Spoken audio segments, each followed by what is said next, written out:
That heifer right there just don't even care.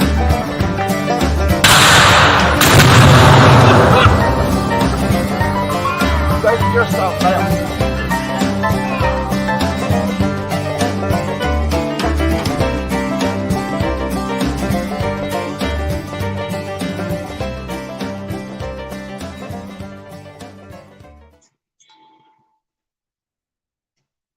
Evening, y'all. Hey, everybody. Welcome to our, I guess, the first official Sunday evening fellowship chit chat. Don't know how far we're gonna get on this first one, but we're gonna make a run at it. I'm trying to type and say hey back to everybody in the chat. Who we got in here so far? Jay and Dee, Dennis, Silver Gorilla, Hope, and Mr. Mike Conn. It's Mike Conn. He'll correct us on that one if we call him Mr. So Yeah. Michael anyway. Hey. But hope all y'all been doing well this past week. Hope y'all had a good weekend.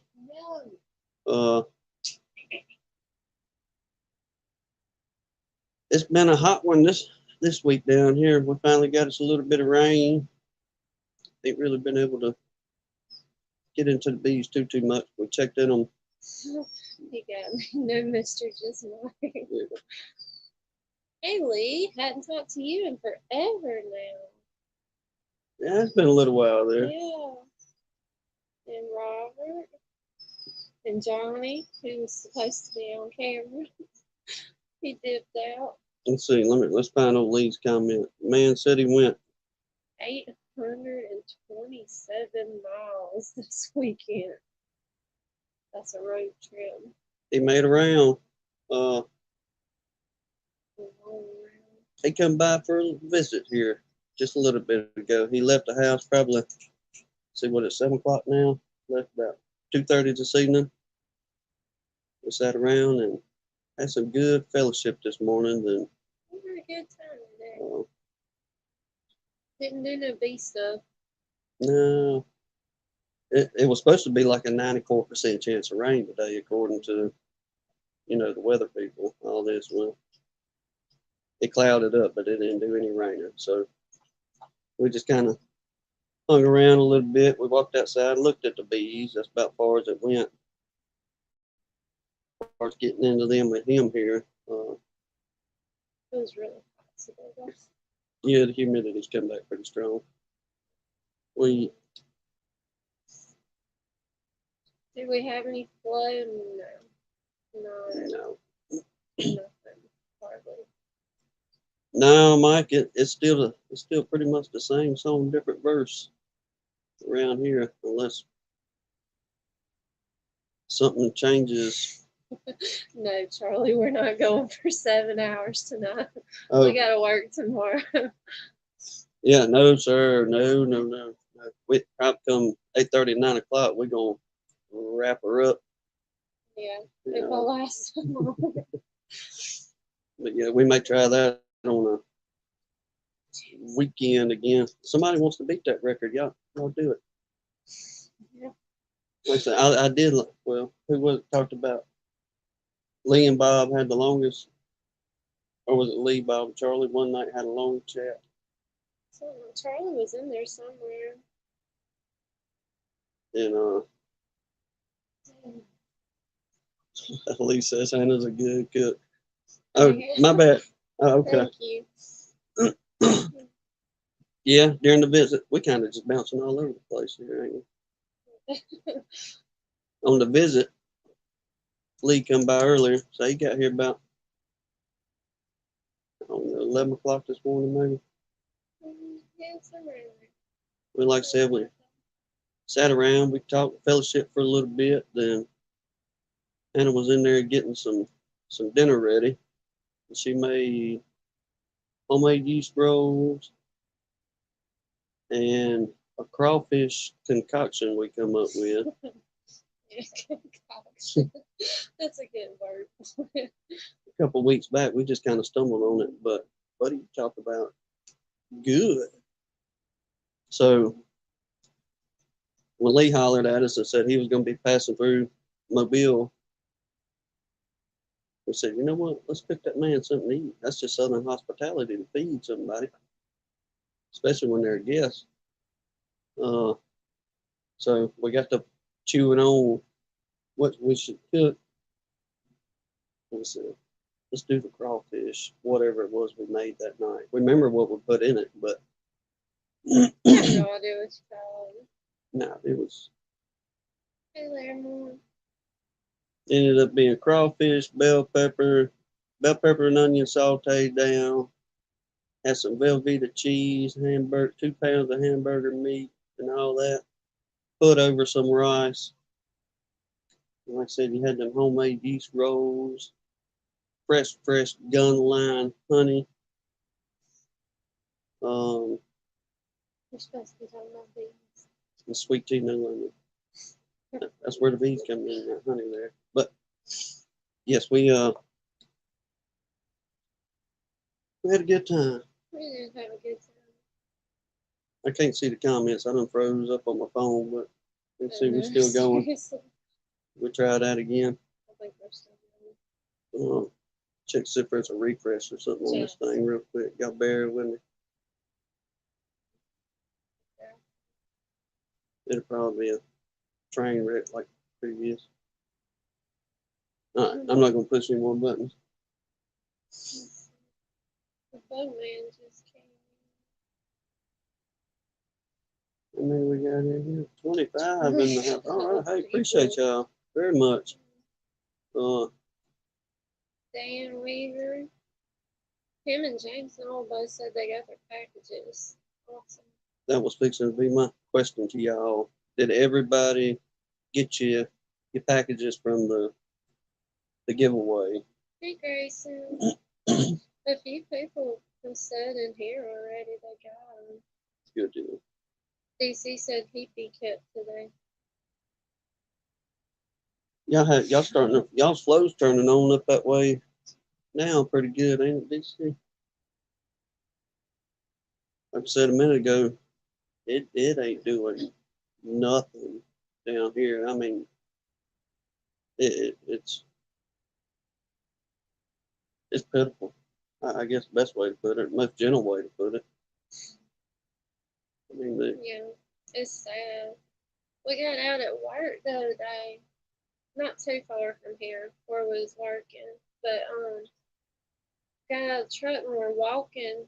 You kind of like have to park in a little pasture and walk across and hit the driveway and then go up into the yard. But we was just kind of talking to each other as we made our way through there and got to really looking at where we're walking. Was, man, there was the tallow blooms had just fallen off the trees. They were just laying on the ground everywhere, had never even opened up.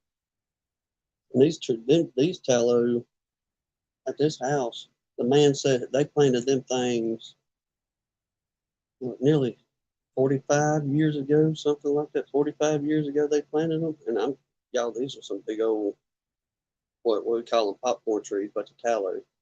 I mean, I ain't never seen any popcorn trees that big around here.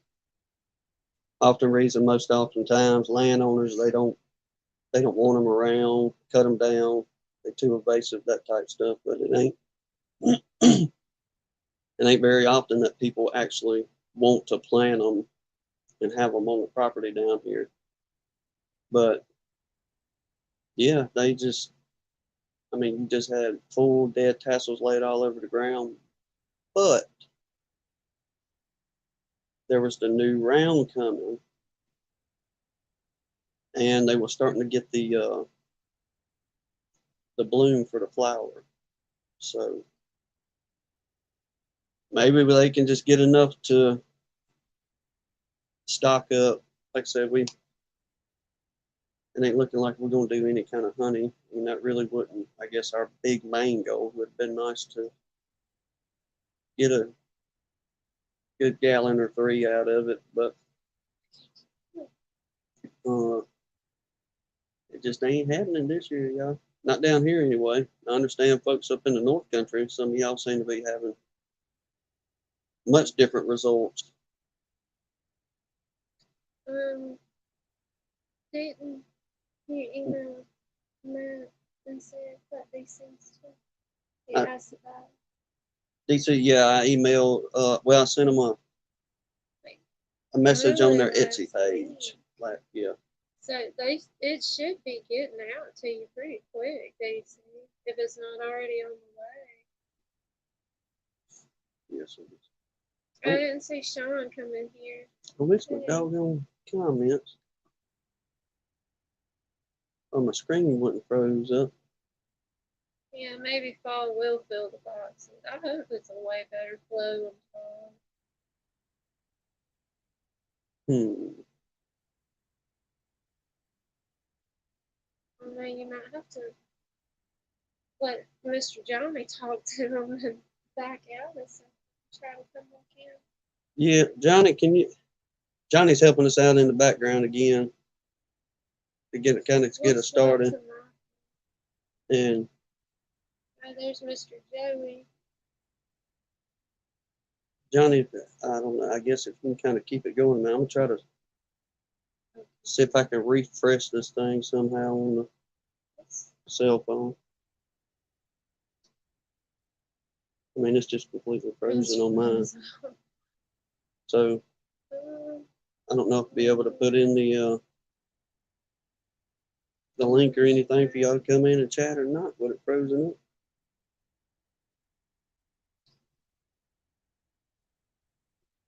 I tell you what, well, y'all give me 1 minute. I'll be right back. Right back. Don't go away.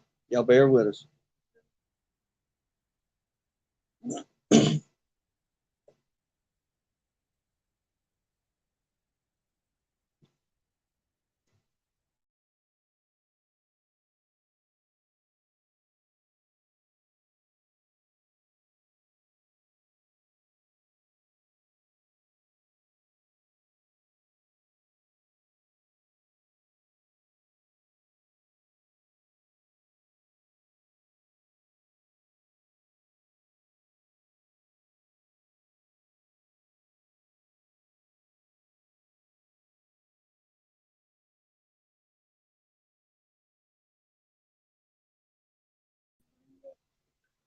Just We back.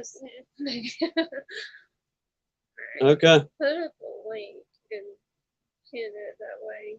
We can go back in on my phone if we have to. Technical difficulties, as usual. Wait, back up here. We gotta copy it.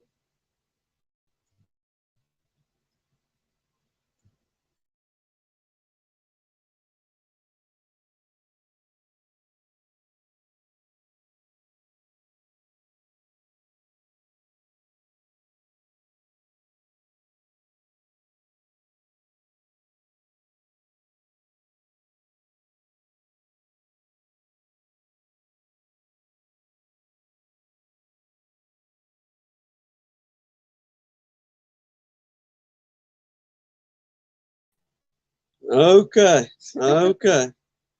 Try this Try again. I'm trying to keep up with the comments, but I don't know who all came in. Yeah, okay. I got my bearings again. Yeah, darn interweb. Well, More said which way did they go? yeah. We don't know which way we're going. Not at all. We don't know which way we're going. Here we go. How we go? Now, let me get this in here before Oh, hey, Cajun. it completely derails. Bingo. There you go. Right. Right, you got to do the pinning thing, however you did that last time. Can you pin it in the? Yep.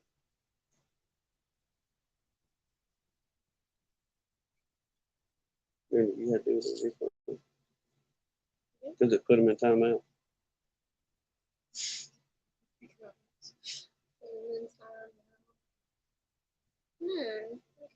I can't. Well, there's the link, y'all. In there. It's in the comments. So There was something.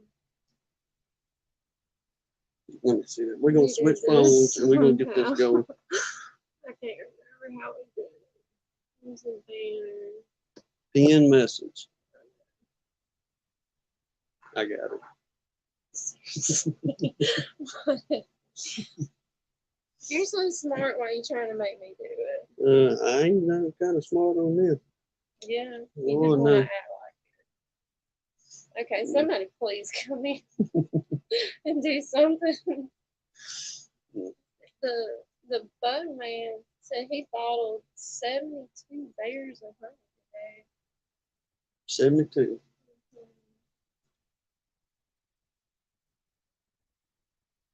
That's good to hear, brother. I'm glad. I mean, it's good to hear folks is at least doing something somewhere, and it's not just full blown. I don't know what you would call it, something in nature not acting right or cooperating. But nature's gonna do what nature's gonna do, no matter how much we fuss or not. That's awesome. What is it? Dan, he said he gave, or his wife gave one of the pairs of earrings he won to his mother. His mom was 86. That's really awesome. I bet she loved them. Hey, like I said, look, we was thinking Sophie was Yeah, from the picture on the website, I thought she was a little bit really younger, young. but the young lady, she does good on the little jewelry again. She done good on everything we was able to send to y'all. Oh, I was impressed. I really was. I wear mine all the time. Almost every day I wear them. Sean's wanting Jasper. Yeah, I just saw that. Lisa take care of Jasper till he can get back earlier. Who was Dennis Barney? I wish my puppy would sit still like that. Ask Lee how long Jasper sits still at the time. But He's a really good puppy though. he was so happy with Lee. It was like they've been buddies for 15 years, and but he just all jumping around, and if he chewed on Lee's hands one time, Lord have mercy, chewed on them for 45 minutes sitting here. But Oh, I'm glad Larrymore said his wife likes the little happy one. yep. I thought they were pretty cool when I seen the lady making them. Keith, was y'all able to get into that cane sugar yet? We sent a little bit of it with Lee. Let them throw on some pancakes or waffle, whatever you want to put it on, or I would toast. recommend using it sparingly if there's some pretty strong syrup. Yeah, it's got it. I mean, it's pure cane syrup, so it's got a taste to it. Yeah. Hey, we understand that, Chris. We appreciate it. He said he'd jump in, but his phone's down. We appreciate you, brother. Todd, the visit was good, brother. We sat around and fellowship for a good while, and Hannah had gotten dinner ready. We had us a crawfish meal of sorts, rice and homemade yeast rolls and sweet tea with no lemon.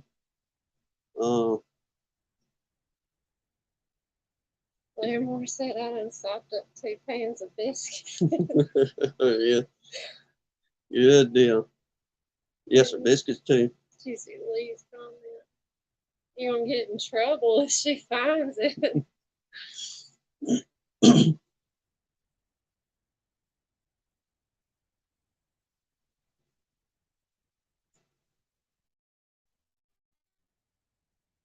Well, Grammy, if Lee was having the luck that he was having prior to leaving the house, it may have not have made it here to us. God love him. He said he had, I guess, was going to bring kind of everybody a He little said he bit of had a whole sample of box this of and stuff he walked off. and just walked right out the door. And he was eastbound and down.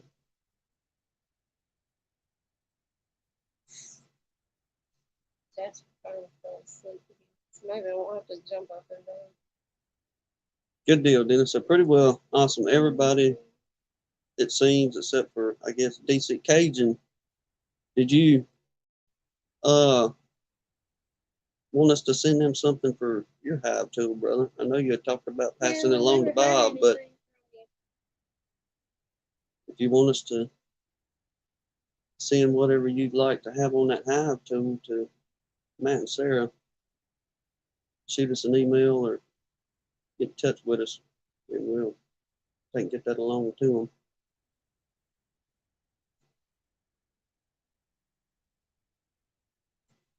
them. GC Phillips coming now. Mm-hmm. He said she's 16 going on 17, but it's still his baby. Well, there you go. They always are young and everything. I get that. I'm a lot older than that, but I'm still like that with my dad.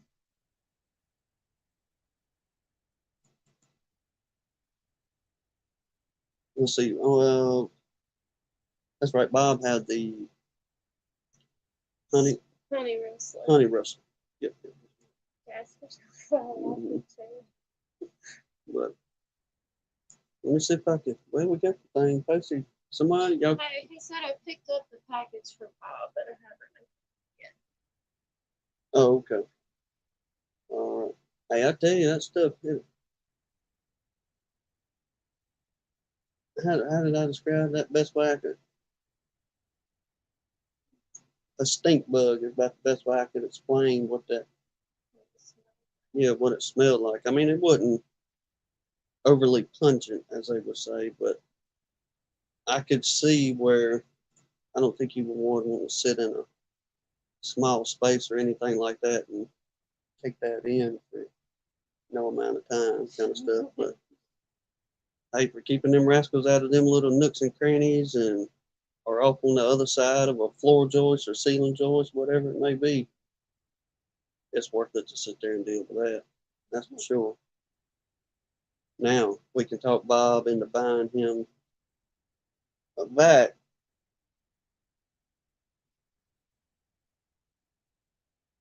And so we have it.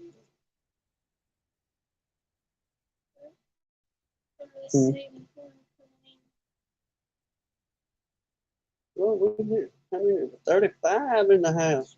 A lot of people came to hear Wow, us wow, ramble wow, tonight. Hey, never imagined we'd have had, well, we'd have never imagined we was going to go almost, yeah, almost 7 hours that night. That was just spur of the moment. She didn't even know. No, I didn't know. Until the last minute, I didn't know. We done that premiere, and I was like, shoot, I'm having such a good time talking to everybody. I just looked at her and said, we're going to go live. We just wanted to continue the conversation. Bar Hill Beekeeper came in. I can't remember like his real name. We need to do like Charlie. Yeah, I need a list. And make a list of everybody's real name. Yeah. But this was a last minute thing and was going to try to download it or however we had to do it. But I don't know if any of y'all, right before we got on, we was flipping through the phone and watching a couple different things. And Larimore Farms video he put up a few days come up on there as it's like the face in the tree. I think it was something like that. Can you see the face in the tree or something? Yeah. Y'all get a minute, go check that out. That was pretty cool. We was gonna try to get it loaded up and be able to share it and all. Can you see the face? That was it. I wanted to just pop in for a second and tell y'all congratulations on your kickoff show for your Second and Fourth Sundays. and also to say I got that video loaded for you, buddy. If you Oh, want to you show it ready to to them. do Yeah, can you see the face? That was quick. Well, hey, yeah, let's roll You, that. you want to roll it? You want to roll Yes, that beautiful bee footage? yes, sir. Y'all check this out, and y'all see, y'all tell us what y'all see.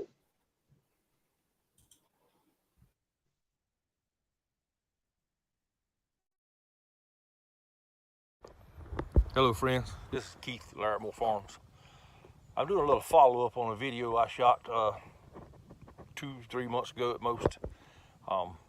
Had a viewer comment on the thumbnail that was with the video. It is the video where the cow was giving birth to a calf. And I had a viewer comment, I can't remember exactly what his name was.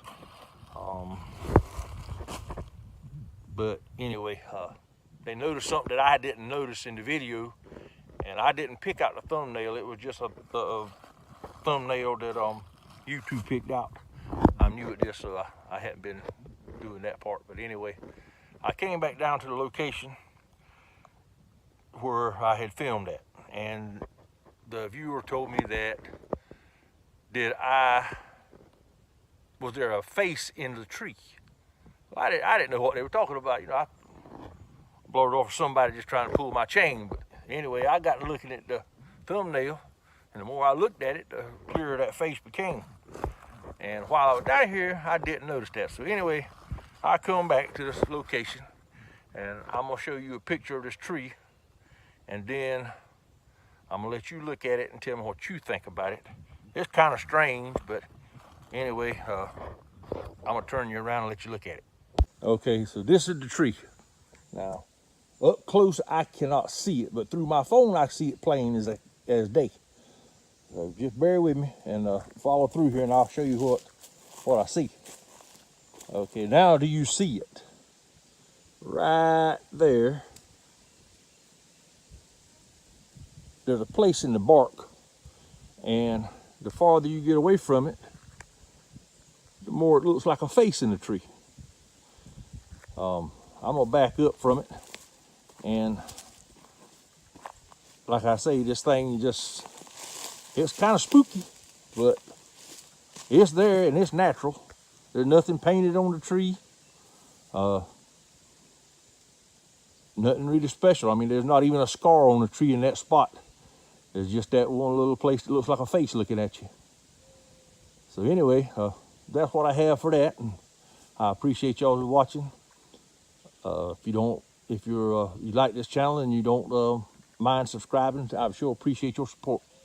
Thank you. Y'all have a good day.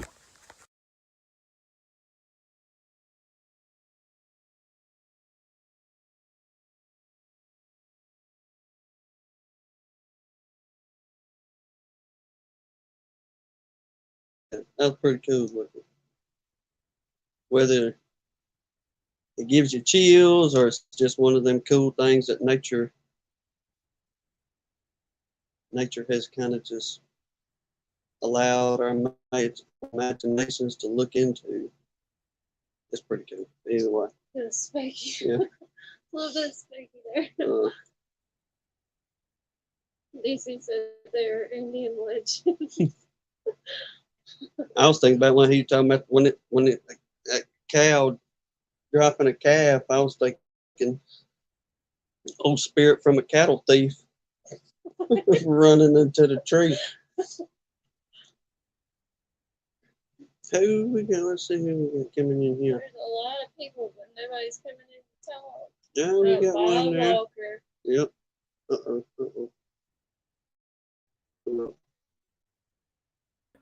I'm coming to save y'all again. I'm just kidding. Bob. See if we can figure it out. Hey guys, how you doing? All right, brother. How are you? Keep it Tired. up with the tree ever since. Tired. Couple busy days. Keith there, Larimore came over and wired up my porch today, so we got power out there now. Well, I should say power without extension cords. We had power. It was just being ported in from somewhere else. So You got safer power now. Safe power. Yep. So sir. then it started raining. He did it. He's so good. He did it one eye open because he can't. He's having trouble seeing out of that other eye. Mm. He knows I was picking on him today about that. He says, "You know, I can't see. You're the best one-eyed electrician I ever had in my life, right there." So I mean, he drove up. He was here early. Heck, I got out of the shower and I came into the kitchen. I saw a truck in my yard. That was him. So he said he had headlights blinding him all the way home. Mm. So, and Keep forgetting y'all an hour ahead over there, so it gets darker a little quicker. is it all the way to? Yeah, and then it rained a little bit, so it's still a little bit of light outside, but not much right now. What y'all been up to? Well, ain't too much in the bee world really. Ain't a whole lot happening on our end. Like we talking earlier, the flow ain't doing too much of nothing. I mean, brood and all that looks good, but there just ain't no kind of honey crop. Well, we went through probably 40 colonies yesterday, and out of those, we pulled 17 frames, 18 frames, something like that. But there's also a ton of nectar that just hadn't been capped off yet. They're still working around here. So we just kept it, put everything back together and just pulled what we could pull and worked with that. But it was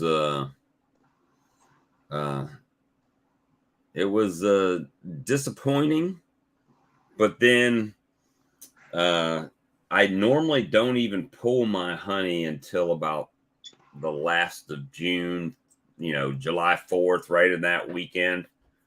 And so I'm thinking that, I was thinking that everything was done early. Everybody talking about their flow is over or it's done with, and they're still bringing stuff in here. So maybe I just jumped the gun a little bit. So just gonna let it stay on there, and either they'll eat it or we'll we'll get it later on. So That's what I'm really hoping, that maybe it's just a lag in the system, if you will. Things are going to come on in the next week or two, but I don't know, if nothing else, we're gonna have to start hitting them with the feed pretty quick. Yeah, it's well, like we just got rain right now, so all these flowers that are the privet and mimosa and all that's out here right now. I'm hoping that doesn't shut them down, or if it does, only for a day or so, and then they'll be back on it. But yeah, I mean they're working. It's just nothing's capped off yet, so we just gotta go back at it. If I end up, let's say what the honey I pulled right now is what I end up with for the year, it will be, it will make me question beekeeping a little bit. At least the way I've been keeping it. I might need to, have some out yards or something. But I'm literally looking at right now. I've had less than half of the honey that I had from last year on 4 times as many colonies. Mm-hmm. So the math don't add up. It's even if they were, even if I had too many colonies for the area, you reckon I'd still get the same amount of honey I got last year, but it's looking about like half. Yeah, I had brood honey frames. I had lots of thick honey on the top, and then the center was brood. Yeah. So a lot of that. Maybe those. Yeah, I'm gonna have to go back through and shake a bunch of bees down and put excluders back on, and it's a lot. Yeah, Lee's Just- got a point too. The weather this year has been Mhm. crazy. That's kind of where I was going to go. I was going to say, don't get me wrong. We discouraged too, but we're sitting at 9. We're not sitting Yeah. at 60. You Right. know what I mean? Like yourself and others are. So if you're really trying to grow your business, or you've got a business established in it now, and your honey is one of your main. Source So, of income. like the way mine works is obviously we got the swarm lure. That's a spring thing, right? And you know, the website, that's kind of the feed, would be more of the fall things, the apis. But honey is money that comes in the rest of the pretty much all year long. If you have honey, I could sell honey, right? It's just keeping that flowing. There's Mr. Joseph. How y'all? Hey, What do you say, brother? You in the camper home right there? Yeah, it's quieter out here. Looks good, man. Hmm. That railroad tile there behind you. I think that's what they call it. And it's subway tile. Not railroad tile, subway tile, the white tile. Yeah, that's in the kitchen. Bob, Yeah. don't let it discourage you much right now. The reason I say is because if it was just around your house, then yeah, maybe I try to kind of think about outsourcing and find you a new spot or something. But from everybody we kind of watching videos and talking to, They're having the it's same just problems. the whole South. Yeah, but it's weird because we do have still have a bunch of privet and stuff blooming. So I guess we're just gonna have to play it out, play the hand out. See what happens. It'd be nice to find some of them gentlemen that's been doing it 30, 40 years and ask them, say, do y'all ever see a lull kind of, a slow yeah, year. 5, 6, 7 years, you get into a lull, then it fires back up, or I've heard if you ask Mr. Sam, he says, we haven't had a good flow in 5, 6 years. I said, well, that's the whole time I've been keeping bees. I ain't had no good flow, So I don't know. I keep waiting. Wasn't Bob Benny says persistence. Just keep going, keep going, keep going. It'll eventually pop for you. And I'm trying to be that guy to stay persistent, but man, it's just not awesome this year for that. I think pretty much everybody's in the same boat. Yeah, I don't think I'm gonna get any honey this year. You don't think you're gonna get any honey this year? If I get any, it's not gonna be much. Not for the amount of bees I got. Well, I've only seen it one more time. This is like I think this is my 9th season. And I'm trying to think, it was 2015 or 2016, just about time the tallow was supposed to start blooming, making nectar. We had a lot of rain every day, and it washed all the tallow blooms away. Now that was more in our area, and we didn't get any tallow honey that year. I think it was 2016, maybe 15 or 16. We don't get tallow in my area. We don't get much honey. so what you gonna do if they eradicate it all, calling it invasive and all that? yeah. It'd make beekeeping a lot easier. I know that. Just wouldn't make a lot of honey. Yeah. That's true.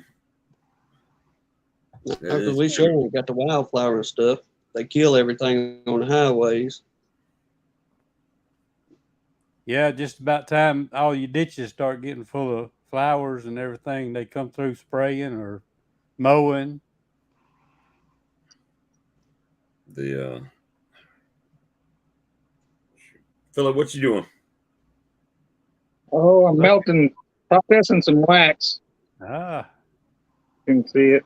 There we go. You ain't kidding. You boiling that wax? Yeah, got a little hot. I set the timer off in my kitchen, and my wife, I went in there and said, "What happened to that timer?" She goes, "Oh, I thought that was my timer." I'm glad I didn't burn it, but I would have if I hadn't come out and checked on it. Man, Chris said he's got 108 pounds of honey from his 5 colonies. 5 colonies. I mean, That's what I know. And right now I've only pulled right at 200 pounds off of all mine. So now, don't get me wrong. There's more in there, but it's not capped, right? Or it's stuff that I did a shake test and like 2-3 drops of nectar came out, so I put it back in there. Yeah. So, I mean, for us this time last year, well, the years prior, this is like what year 5. Okay. All the years leading up to this year, if we'd have pulled honey and kept them wide open, easily we could have pulled honey twice, maybe a third time early on in the spring. Then whenever right before the tallow hits, pull whatever again. That way you open up for the tallow. But just like the preacher and his wife come by last year, and we just did a little, I don't know, kind of little get together. We're gonna spend some honey type They've thing. just never done anything with bees before. Wanted to check it out. We only pulled like 8 or 10 frames. Yeah. Out of those 8 or 10 frames, we got 4.5 gallons of honey. If we go out there and pull 8 frames now, we might get half of that, maybe. I mean, just being real, that they're not good and thick. They're leveling them off, that type thing. I mean, there's no good expansion like we've seen in the past years. that's kind of what I've been noticing. I mean, it's just the timing. Some people are saying, no, we're 3 weeks ahead. Some people are saying, no, we're 3 weeks behind. And it's like, at this point, if I pull it, when I pull it, then I'm right on time, right? If I just pull it when I was originally planning to. So, well, if nothing else, everyone deals in that Apis biologic, y'all gonna be getting the phone calls in the next month or so. we'll see. We'll see. I'm waiting on my next shipment to come in. I got one order waiting to go out right now with it, but we're going to see how that goes too this season. But it's the only thing I have out there really is the privet and the mimosa, and then we've got Chris noticed it last night. I've got this vine that's crawling over my bushes, and it's not kudzu, but took a picture of it. I think it was actually called the bush killer or something like that, but the bees were working the little flowers on it. So we're gonna get it checked out. Let them go. Look at that. Some warm bees. It's hot here in Texas. Lots of rain though. It's gonna cool off. I almost asked you, how do they know where home is? They all look alike. And then I saw your little triangles and lines and landing board is different. And I'm a fan of that navy gray you got going on right there. That's haze gray. You should name USS Indianapolis, USS Abraham Lincoln, Alabama. the USS Alabama. Need to name one after my ship, the USS Trip. I remember my mama telling stories. If anybody's ever been through the Mobile area, whether you're going to Florida or you go into Mississippi along those ways. I-10 runs through Mobile. Whenever you run along I-10 in Mobile Bay, the USS Alabama is sitting right there close to the interstate, World War II. Right. And my mama, I can't tell you how many times, it just always blew my mind as a kid. But whenever she was in school in the 1950s, late 50s, early 60s maybe, but in grade school, the governor told all the kids at school, if y'all can bring one dime to school, that'll be enough to bring to Alabama home and to have it for, historical reasons and everything down in the bay. And I guess it wasn't a year or two later they was able to bring it home, and that puppy is cemented right there in Mobile Bay. You know, it's funny. I never saw a Navy ship other than on television to the day that I walked up to my Navy ship. Really? I joined the Navy. I went to basic training, went to school, drove from South Carolina to Rhode Island, and I get to my ship and it's in dry dock. And you seen like boats in the boatyard, right? But you go up to a Navy ship that's out of the water, and this thing looks gigantic. And it was one of the smaller ships in the Navy. And I walk up there, walk on, and never been way out to sea till I was in the Navy, and I didn't get seasick first time I went out. I actually got land sick when we were out for like 45 days, and before we hit our first port, and we stopped in Puerto Rico. And man, I walked on that dock and I felt like I was still doing this number going down the pier. And man, I got a headache. I went back to the boat. I'm like, man, I get some crazy land sickness. But I had an uncle that went in the Navy. He was about 12 years older than me. And I heard him tell somebody one time in a conversation, and I never questioned him. He spent 4 years in the Navy. He said he never stepped foot on a ship. Oh, yeah, there's people. Steve said that. Daisy's Honey said that.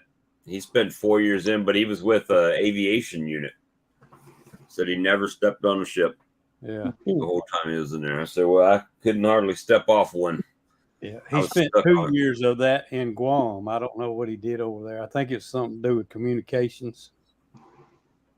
That's possible. I had a friend that was in Guam, but I think he was in aviation as well. So, but I was on the Hayes Gray and Underway crew. We was out there all the time. We'd come in for a few months and be gone again for a few months. That drive me crazy. I gotta see some pine trees at least somewhere. Yeah, we saw wave after wave after wave. If it moves, shoot it. If it don't move, paint it. Right, Bob? Yeah, that's it. But it's a little bit. The Navy was a little bit different. It's closer. I think it's closer to the Air Force than it is to the Marines in that aspect, right? Because we're always having most of the time on, like with the ship, most of your jobs are going to be inside and doing stuff inside. Very few jobs are actually outside when you're out at sea. So it's like just a interesting thing. And I enjoyed it. I wish I had some photos to show y'all, because you see some of these Navy ships when they go down through the waves and the water comes up. I've been standing on the highest point of the ship and get blasted. Have to duck behind a wall because the wave is coming from the ship cutting into the waves. No, talk about exciting. Helicopter get me home. No. You know it's a bad day when the ship's captain comes on the radio or the speaker and he says, everybody, safest place for you is in your rack. Go to your racks and secure yourself. So the whole day, if you didn't have to be up, you were in bed laying in your bed because the ship was just getting beat to death. I was just thinking the boat sinks, Captain. I need to be up high somewhere. I don't need to be tied down to no bed. They didn't have any. There was no such thing as you didn't get off work for being seasick. No, sir. You tied a garbage bag to your belt loop and went to work. If you got sick, you pull that garbage bag up, get sick, and get laughed at, and then go back to work. Just keep working. First few days, everybody looks like pale and green when they're out on the ship, and after that, then that goes away, and you're just out there for the next month, 45 days. And then, God bless every one of you that's in it. Absolutely. Has been in it. It just, I mean, it's just, I couldn't imagine just a job in itself, and especially if you're off in wartime or just being gone from your family, period, whether you out on, I don't know, mission or whatever they want to call it type thing, you just being away, period. I did, matter of fact, since this is a fellowship, y'all put this on your printer list. I had a friend of mine, I'm not going to say his name, but he, same age as me now, same age as me. He just passed away last night from a heart attack. Oh, man. People were at his, he had a pool party get together. A bunch of people from school was over there yesterday. Then they found him dead from a heart attack this morning. So count your blessings, because tomorrow's not guaranteed. You know what I'm saying? Right. Absolutely. Yes, sir. So we'll keep that fella's family in our prayers, and I imagine others will as well. it's that was surprising, because you never think about it. Oh, I got a question for y'all. Someone, so you Louisiana fellas, look at this. You know how to add something if I pop it up, Tim? Or is Johnny in the back? Johnny was in the background. He might have Uh-oh. I'm on the like set. person there. You see what just added up? It's in Louisiana now. He's got, can you see the photo on the bottom like you'd be adding somebody? It should be in there to add it like a person. Hang on, let me go back. Now keep in mind, if they get it on here, it might be here the rest of the show. They can't figure out how to get it back off again. All right, there it is. All right, you see that? That's a quart jar with honeycomb. $15. No, that's too cheap. That's what I said. I said that's at least $40 all day, every day here. And you might know him. You know anybody in Iota? I think that's how you say it. IOTA, Louisiana. No, I don't. Mr. Dietz, Joseph Dietz. Quart of local honey, $15. If I was there, I'd buy every bit he had. I think I know of him. Probably on Facebook.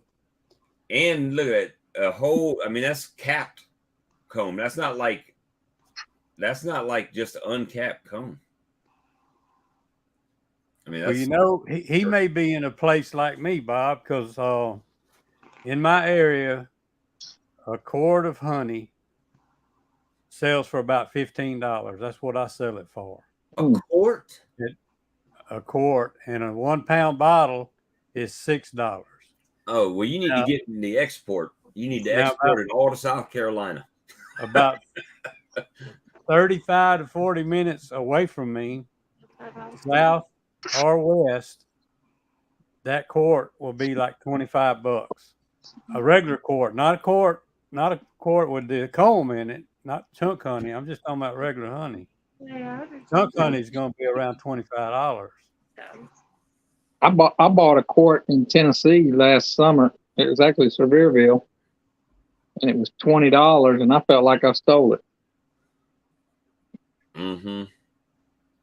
That almost makes me want to drive to Louisiana and load my whole truck down. What do you got? I'm buying it all.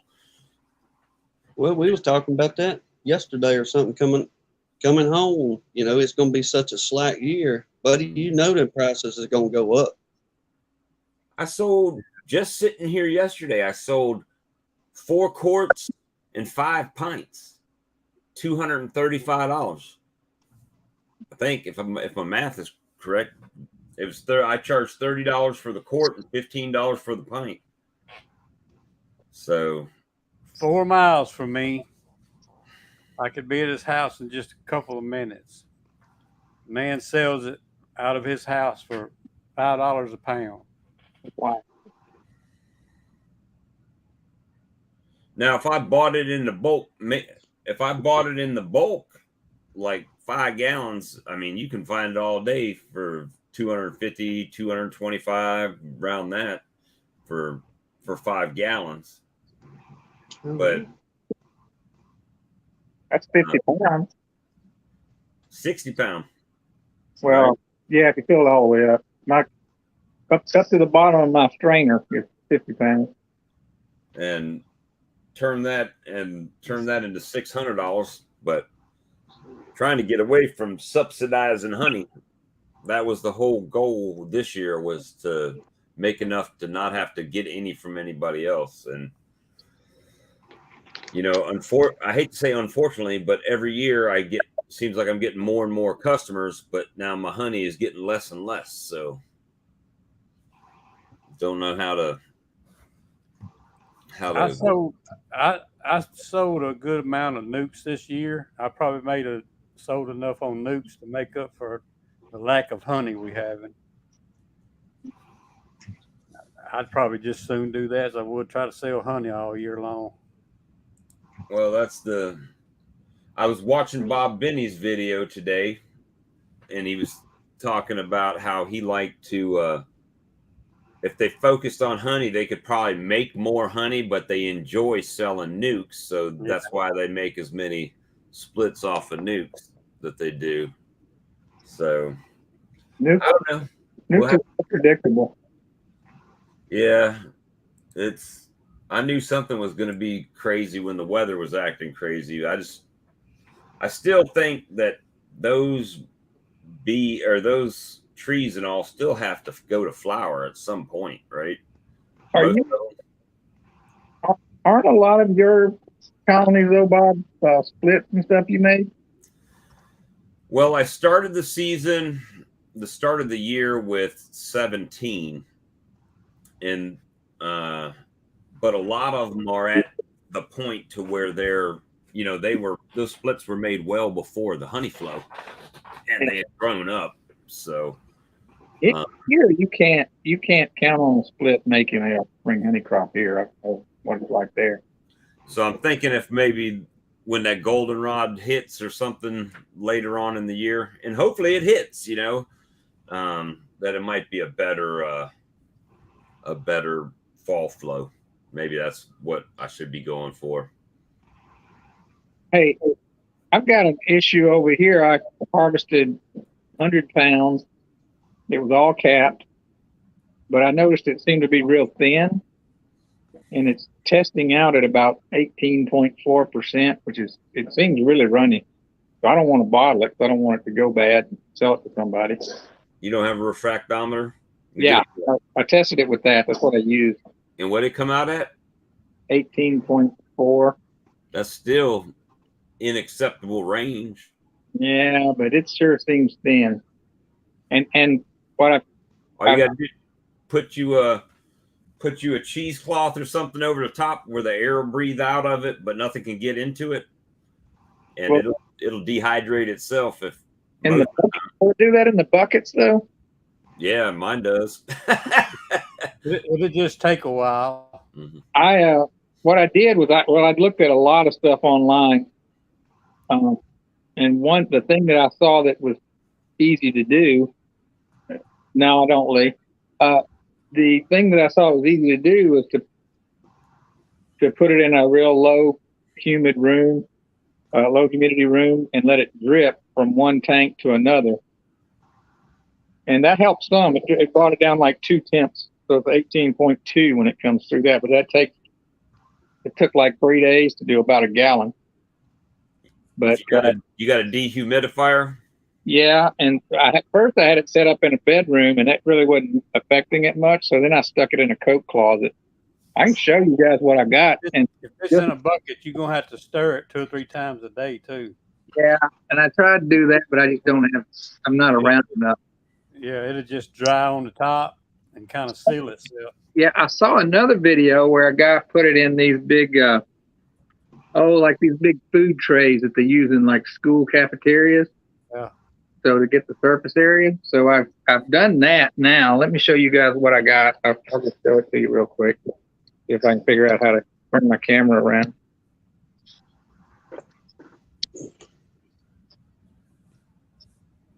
Look, while you get your camera set, Lee wanted to know if you had a heated bottle and tank. Yeah, I don't have one. My one tank is like a 2.5 gallon bucket.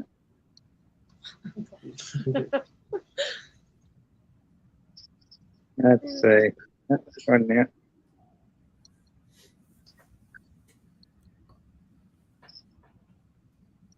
All right. That's Santa Claus. See there? So I got a towel at the bottom. I got power under this closet. Pardon, it's kind of dark here, so, but that's dripping from that bucket to that one. There's my dehumidifier. I bought this fan today from Walmart. It's blowing against the wall. It's warm. Oh, let me show you. He's got a warming closet. Yeah, that's what it is on the outside. It'll get there. 81 and 44% humidity. And then down here, let me see if it'll focus on this. 32%. Yeah, 32. So it's about 10% less. 91 degrees in here, which is good. But what I did was I'm trying to mimic that. So I've got honey in these pans. I built this rack this morning. So I've got it. If it works, I'll go buy a bunch of pans at the dollar store and do more of this. But I'm waiting to see the welts on your head from when you get beat for spilling that honey in that living room closet. You pull them pans out of there. You got to be real careful when you pick them up. That's for sure. Just be careful. Don't get it too dry. You'll never get it. You'll never get it off the pan. I'm gonna get beat for putting all the cut clothes and coats back on the back of the couch. Is what I'm gonna get beat for. Yeah. All right. Well, there you guys are. There we are on TV. So We're on TV. No way.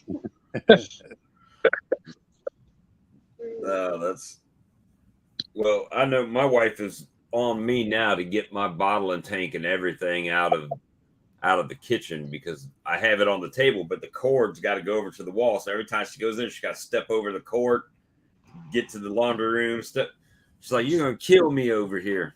As long as you don't break my bottle and tank, we're good." I don't know why they make such fuss over them type things. I mean, just You really? you know what I'm saying? Oh, Well, it'd be different if it hadn't been sitting there for over a year in that spot that it is right now. From the time that I took it out of the box, it got on my kitchen table. it And it's never still moved. sitting exactly where I put it Yeah, a year ago. yeah. I can empathize with her. I mean, but you was gonna get to it, right? Yeah. Well, it just took me a year to get electricity out there. I had someone You done donated told- electrical work for me, You done told her you was going to do it. I don't know why she needs to say it again. Yeah, I know. Yeah, but see, I don't even do them 6-month reminders. I do like the 2-year reminders. Yeah. I've moved on from 6 months. And then you know what? You'll get tired of it and you'll move it. And then tomorrow, come behind them. He'll Hey, throw where's them pliers I left right here? I know they were right here. I've seen them every day. Now, you know what my favorite thing to do to him is, though, honestly, is put things where they go, like where they belong, because it'll take him days to find it. Where Keith and I she talked- says they belong. Idea. Where she says they belong. Yeah. Keith and I were talking about that today. He's like, in my workshop, I may not be able to find it right now, but I know the general location that I had it last time. It just take me a few minutes to find it. But if you move it, I'll never find it. We was talking the same thing with Lee a while ago about that. He was saying something about his room that we all see him in when y'all do y'all's lives and all. And I guess he's got him some just typical man stuff. Got a box sitting here, and it just that's where I'll put it for the time being. And we all got some good laughs about the men just throwing it down, and the women, they want things in order. Put it away. Do you see Lee's comment? Mm-mm. He said, What'd my he friend put? picked his girlfriend's laptop. She found it a week later in the oven. See, he couldn't do that to me because I use the oven on a regular basis. Yeah, I don't know. What did he say? Hmm. No, we do not take a class on these things. That's like in their home economics class coming up in high school, week 1. Hide your husband's stuff. He don't know where it's at anyway. No, that was the only class I came close to failing in high school because it was just brutal. Home economics. Oh my gosh, it was horrible. But Well, she can cook. My grandma taught me how to cook, not that idiot teacher up there. No. the, Honeybees. so You know, speaking of equipment, Philip, what's up next on your list? That what is it that you were like, man, I wish I really had this? Or It probably is a uncapping tank, but I built me a poor man's uncapping tank. I should have showed you that when I was out there because I built that today to try to get through one more year. The Did you guys see Mr. Ed's video comparing all the extractors? tractors? Yeah. You know what? And I got one thing out of that from my view is that the Vevor one done exactly the same as all the other ones. And it was $200 and something, and the Man Lake one, I'm sorry, Maxant one was $1,000, and the Hillco one was what, $600 or something like that. Yeah, the Vevor that he had was not the same one. It wasn't an 8 frame. I'll tell you what, the one that I've got, Bob, that says it's an 8 frame, it's really not. I tried to get 8 frames in it. It's not 8 frame radially anyway, because when I tried to put them in there and turned it on, at least one of those flipped sideways and went tangential as soon as I tried to spin it. Really? I've got the Vivo. Yeah. It's built just like the Vevor, and it didn't have anything to keep them from flipping in like this. Yeah. And I put a little stainless steel bar in there to help hold it. Right. And it did real good with the wooden frames, but sometimes the plastic ones would still slip by it. So I had them to take it loose and get a little closer to that plastic one where it couldn't slip by there. Mm-hmm. And it only spins in one direction. So I always had it put right against the one that the G-force would be pushing on. Right. And now the other one flips. I don't know why. Yeah. So I need to put it back. Well, Vivo actually fixed theirs after about 3 people showed on YouTube how they fixed that. Yeah. Vivo has got a little triangle piece in there now to keep them from doing this. Exactly. But you know what I do? When you're putting your 8 frames in there and you got one on each side, that rod or the rods that's going up and down. Yeah. I rubber band them together. Oh, okay. 2 rubber bands. Yeah. One Okay. rubber band on a hold, it'll still fly apart. Now the model I've got has a space where you can put a frame in there between. It's not one bar between the two, but there's a space that a frame will fit in between the two. And that's what I ended up doing was just I ended up doing it using 4 because that worked great because they were exactly radial. They're like a cross. When I put one in each of those 4 and did it, it worked good, but it was basically a 4-frame radial, not an 8-frame. So yeah, they I guess maybe that was their solution. Now I could do 8 by doing one in that and then putting one tangential, but that doesn't make any sense. But I like your idea. I probably could still do that with a rubber band. You know, there's a space between them. It needs that space anyway for the honey to be able to slide out of there. Yeah. So yeah, I'm gonna try that then. Yeah, You know, the rubber bands work pretty good. when I'm uncapping by myself, 4 is fine. So that, you know, by the time I get 4 uncapped, those are ready to pull out anyway. But if I had any help, it would be kind of slow. That thing you got, Bob, was nice. I was watching your videos on that. If you adjust it, if you don't adjust it and you get a medium frame stuck in it and break Yeah, I saw that too. So Hope said his flipped sideways too with the 8 frames. Yeah. Get you a bag of rubber bands. It's Yeah, a bag of- band them together, Hope. And Hope's got the same one I got. She got it right after I got mine. Hope is a gentleman. Oh, him. Hope is the man. Okay. Yeah. I got to meet Hope on he met me up there at Domino and got him some. Mr. Hope. Mr. Hope. And man, I tell you what, I've met this week, just this weekend. I had surgery Wednesday, Thursday. Cleaned up my porch, my honey room, right? And now it's all destroyed again. But I cleaned it that day. And then Friday went and got syrup, got to meet Hope. Saturday, Chris, the bug man, and Mr. Sam came over. And then today on Sunday, Larimore drove over a couple hours up and wired the porch up. And now back to cleaning the porch up again.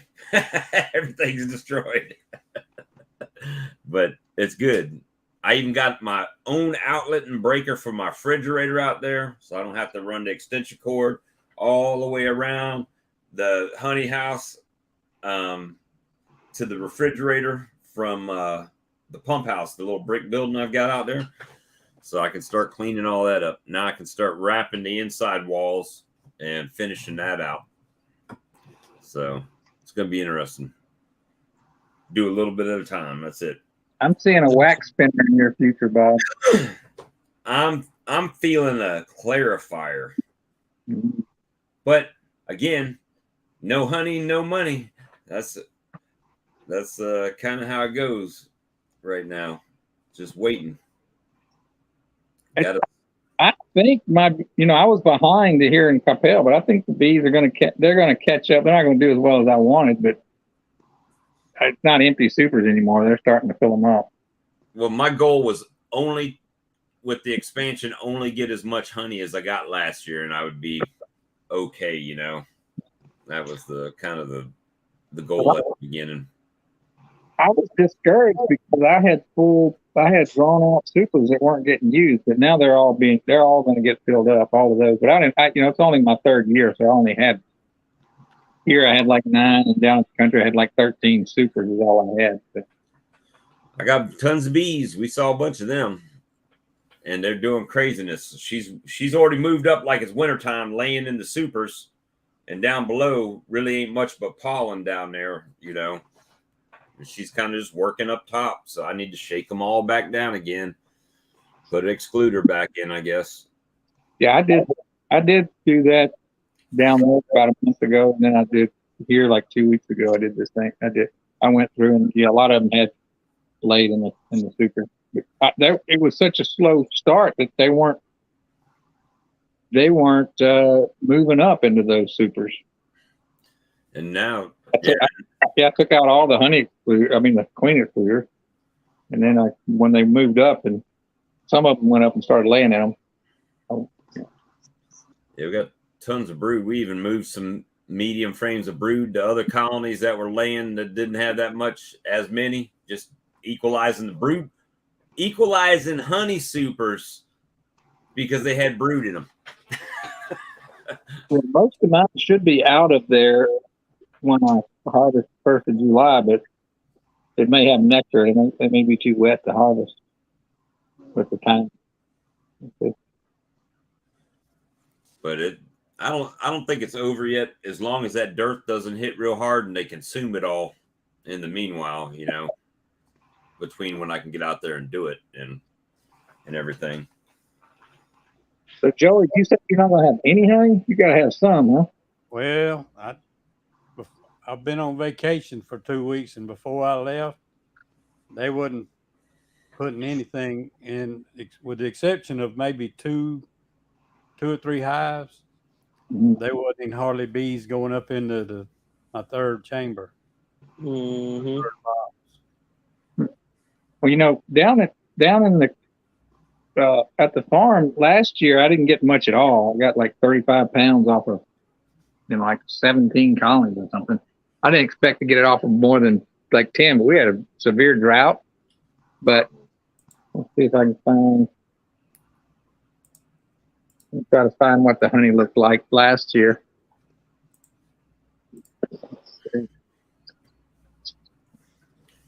That's the honey. See if I can get it. That's the honey from last year down there. And this year, now that they're making a lot of honey, see if I can show you guys. It's got a little bit in the jar, but look how light it is. That's a different color. Wow. What was your first one, Philip? I don't know if they Yeah. were catching one. Yeah, this was last year. Oh yeah, Right. big difference. So The second was pretty. Yours this year looks a lot like mine does, Philip. does it? Yeah, and it's got it seems, you know, you can just tell it's more of the flowers, you know, because we had exactly. We had a tremendous amount of flowers in the fields and stuff. And I think that from last year was probably mostly from trees. But that's a layman's opinion. I don't have enough experience to really speak on it. You mean you can't do like Bob Benny and be like, that's persimmon? Yeah, what do you I say? can't believe that. Halftime, I want to call BS, man. There's no way. That blew my mind when I saw that. He's like, well, let's taste it. Oh, that's persimmon. That's 10% persimmon and 5%. Yeah. Yeah, that's crazy. That'd be all No, right. I can't do it. I'll Uh-oh. I let somebody taste a little bit of that was buying the other honey, and they're like, "I want that," and I said, "Well, I got to dry it out. I don't want to give it to you and it go bad." So, I think the first person that tasted it really liked it. So, let's see how it goes. I've got some in the bottling tank, and I've got a bucket out in the porch with the strainer over it, and every time I go out there, I open up the uncapping tank and see how much is drained off the cappings, and it's surprising. I probably get about a half a bottle to a bottle every time I go out there and just pop the top open. I probably got this much in the bottom of a 5-gallon bucket just off the cappings where they're just dripping. Yeah.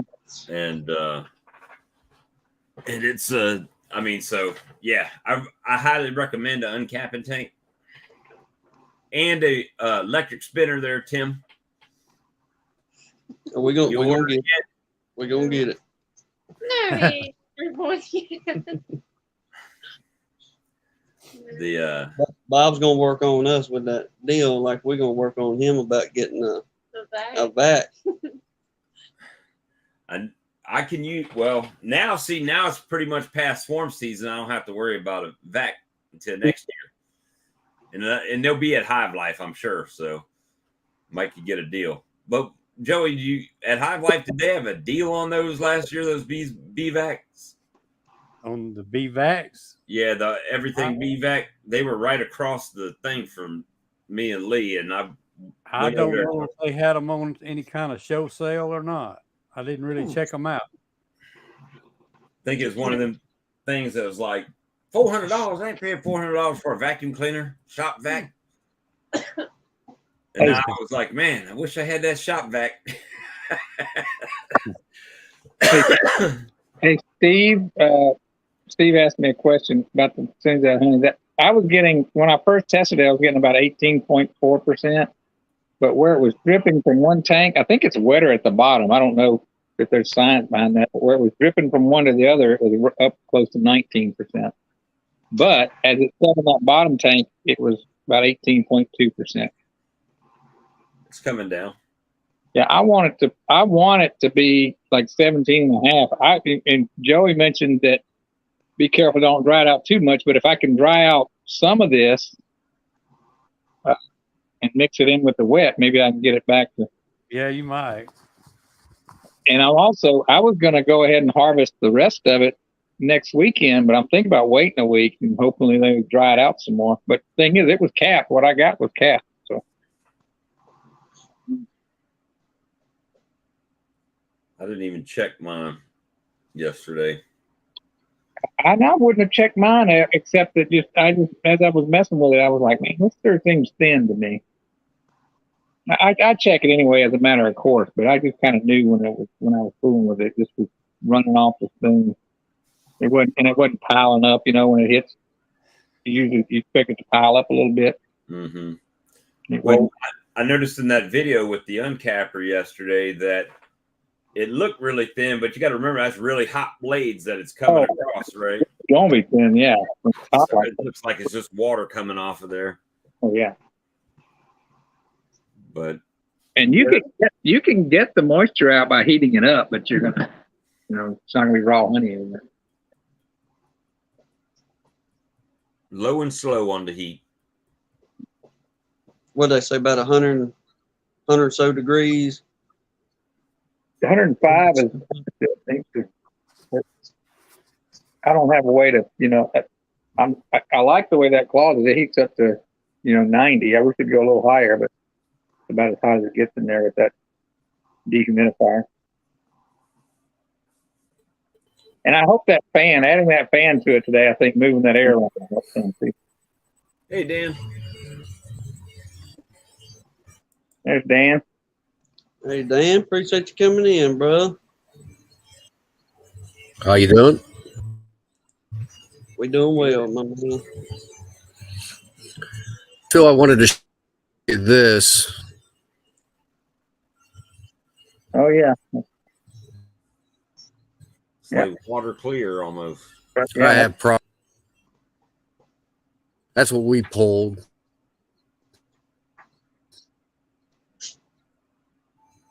My friend in Indiana pulled some real clear like that. Do I have a bad connection or is it Dan's connection? I think it's Dan. Okay. Hey, Dan, I think you froze up there. Did you say that? Did you have moisture issues with that? My connection. Bad. Did that, Phil? Thank you. Y'all get that? All right. I think he gave up because his connection was bad. I think he was trying to tell me that he was having issues with the moisture, but I don't know. I had my I looked at my house, honey. Where is Dan? I can't remember. I don't remember where he said he's from either.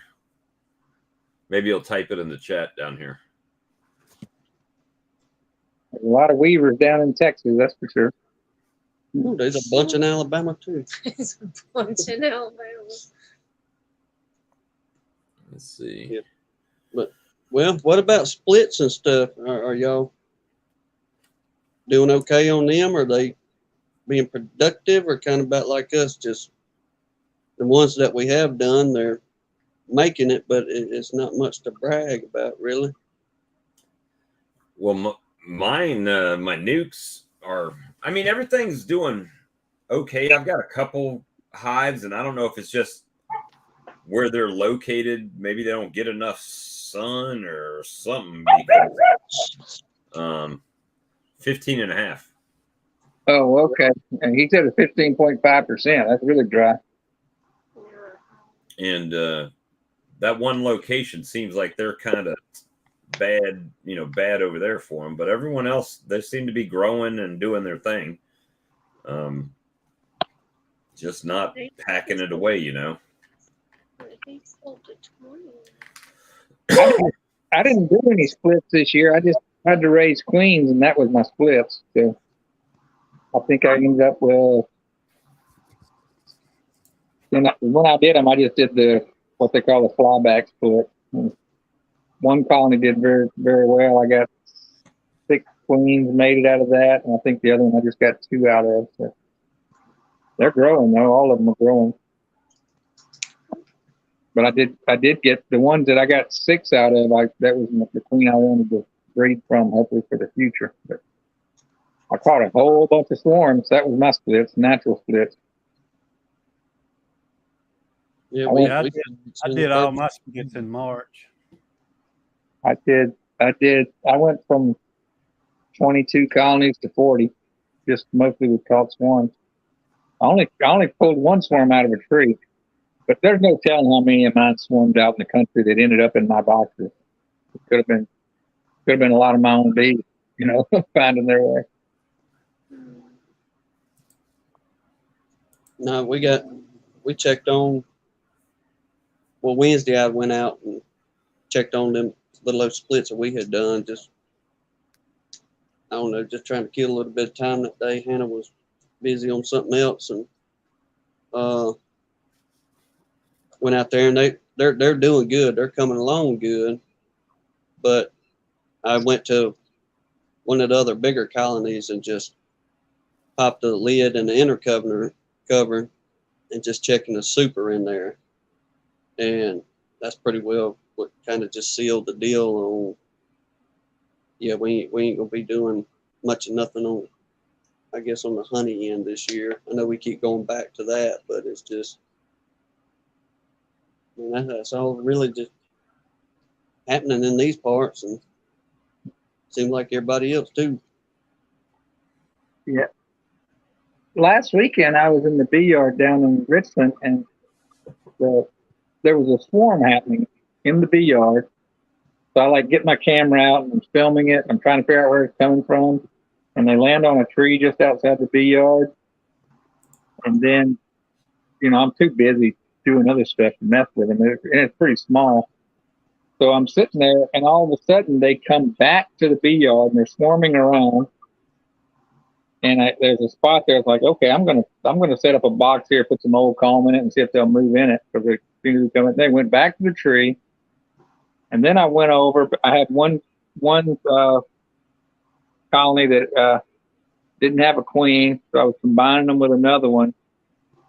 And as I was doing that, the swarm came back over to where I was, and they started landing on my hand, on my gloved hand. I guess I had some honey on it or something. I don't know. And I filmed them landing on my hand. And so I just put them in that a box that was right there. I put together a box and put them in it. And then that after dark, I moved them back to where that colony that was dying out was. And the next day I went out there and they're swarming again. They went back to the tree, and I said, "You guys can just stay in the tree. I'm not going to mess with you." I went back and set up the box where I originally wanted them to go, and said, "Well, that's your house. If you want it, take it. Otherwise, I'm done with you." If I do a video, it's going to be called the ADHD swarm. We had one like that. Yeah, going back and forth. What'd you say? Right. We had one like that late last year, and on our boxes, instead of giving numbers or anything like that, we give them Indian tribal names. So, all right, this is so much Comanche, Creek, so Sioux, everybody that we can, kind of thing. And with the swarm, man, it done the same thing. It would get down just far enough to where you think, yeah, they going into a box finally. No, shoot, right back out. Go back 40 foot up in the doggone pine. But they done this, what, 4 or 5 times probably? A lot of times. So we ended up just calling them mini trips. And finally, They I don't stuck around in the end. yeah, they come on down, but it took, I think we documented, it was about 5 days to where they would come down and you think, all right, here they come.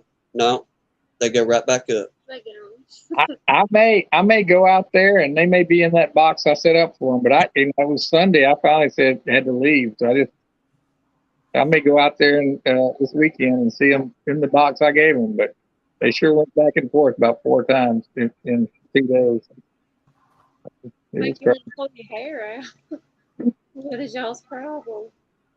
Oh yeah, because like, well, this year, like we said, the closest thing we've had to a swarm of any sort was just that mating flight coming back where we did that goof up with the one queen. But they're doing good now. But last year, I mean, they come in and either they're going to go 40, 50 feet up in one of these pines, or they just go period and don't stop.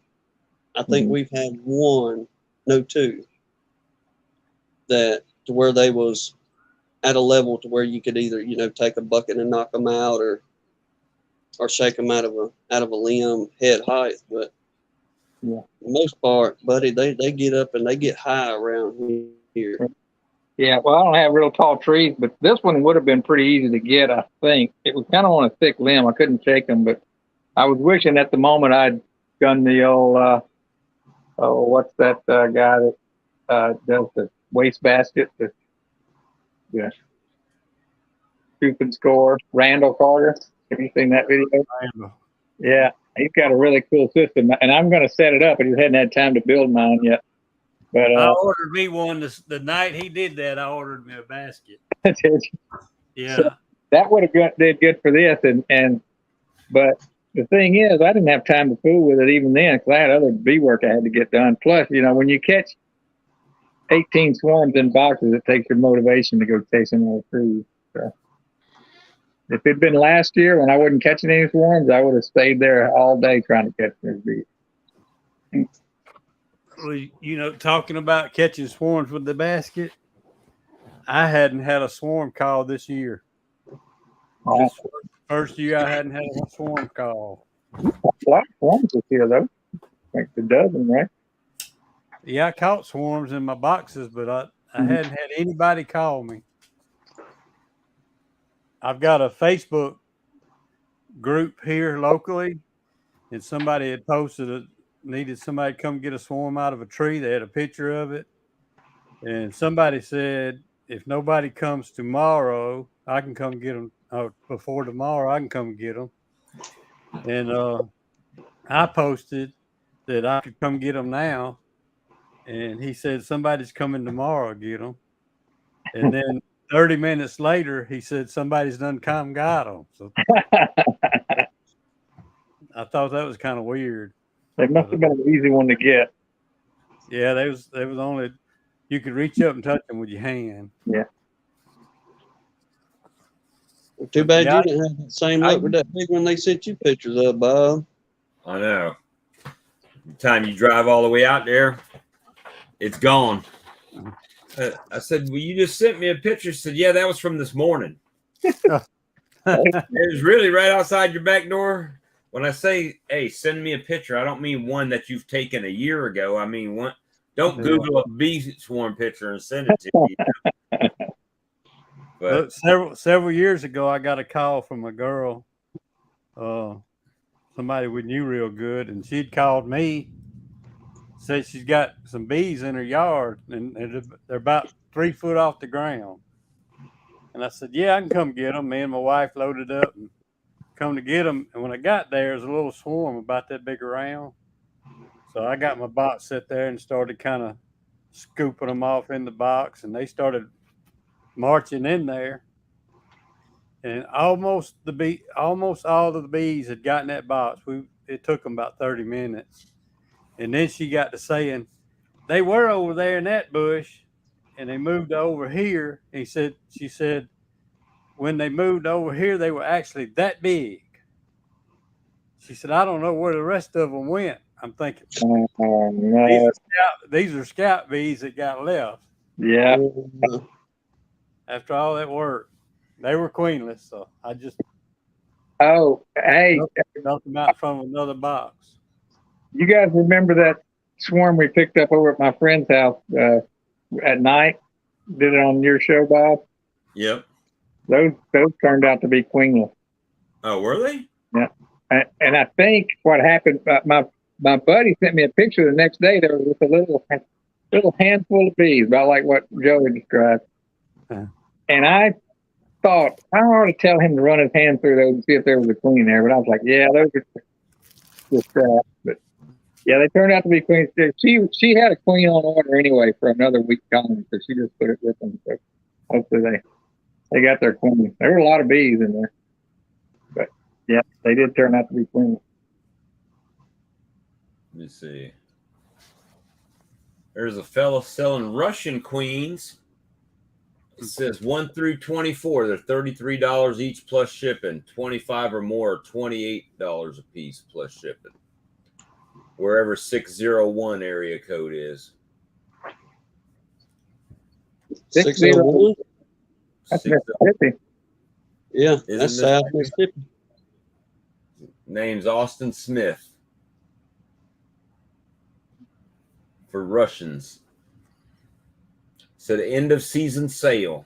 Guess they're done with their queen rearing for this year.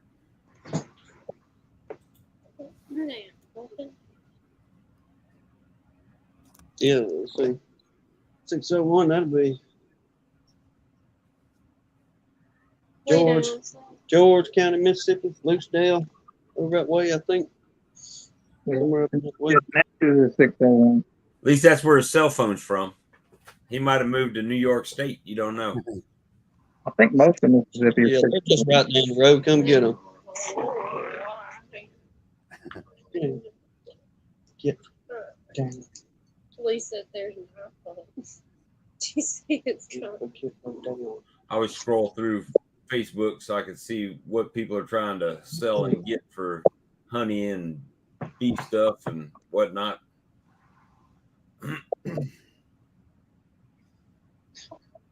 If there's a bunch of new people got in it this year, there may be a whole bunch of new equipment coming up for sale for too long. Yeah. Now those people that bought nukes from me early in the year, they're like, man, these things ain't growing because they ain't getting no. By the time they drew out the foundation, the flow was over.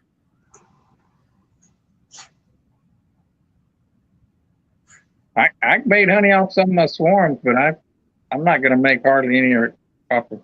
I guess you'd call them splits, but they were pretty weak splits, like 3 framers. Well, some of my splits are doing real good. There's not I expect to make spring honey off splits. My fall honey is a different story. Do you guys take fall honey? Yeah, we get a little bit. We usually get goldenrod and stuff around here.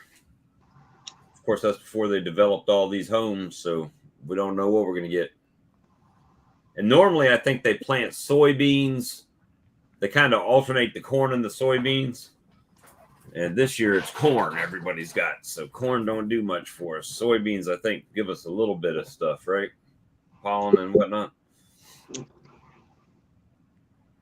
So, but a good thing was, out of all the colonies, we only saw like a handful of hive beetles. Like I'm talking maybe 5 in all the colonies, you know. So whatever we're doing is working, or it's just been the temperature has kept the hive beetles down a little bit. I don't know. It could be the area too. My new yard over in Louisville has a bunch of hive beetles, but it's 5 miles away. All the other years we had them pretty good. This year, not so much. No, it's been a little slower on our end this year too, thankfully. Now, I don't know if it's because we went out and prepped the ground a little earlier instead of doing it whenever it got full-blown season, or if it's just because everything else, all the nature just ain't quite fired up yet, I reckon. probably a little bit of everything, you know, a little bit of all of it combined is probably helping out the peppermint and everything. Lee was just saying he pulls fall honey if he gets it, but here, those hives I just showed you guys earlier, those, I run 1.5, so I let them have one full box of medium for themselves, and anything else is mine. But I pulled 200 pounds off those colonies last fall. It's pretty significant. Fall flow. It's either we don't have enough rain or the hurricanes come in. And when the hurricanes or tropical storms come in and we get 4, 5, 6 days of gully washing, and it's all over with. That's Anyway. I mean, I don't have that much of a customer base. I probably still got 50 pounds of that fall honey back there. So. But I like the taste of the fall honey, personally. and we got our first taste. For the end of last year, we had a dead out right before, I'm going to say, about the end of November, early December. We had one of those little old late season swarms dead out, but they built out good and they was able to put, oh Lord, I don't know. We got 2 or 3 good frames off of it. I think we got, I don't know, we got a couple good pints out of it. And that, I guess it was the goldenrod, what little bit they was able to pull out of it. But man, it was better than I thought it was going to be. I mean, I was never really a big honey person or anything like that growing up. Mm-hmm. But now Hannah's family, they was raised up on it. And was it dark? Mine's like super dark. Yeah, it was dark. Dark.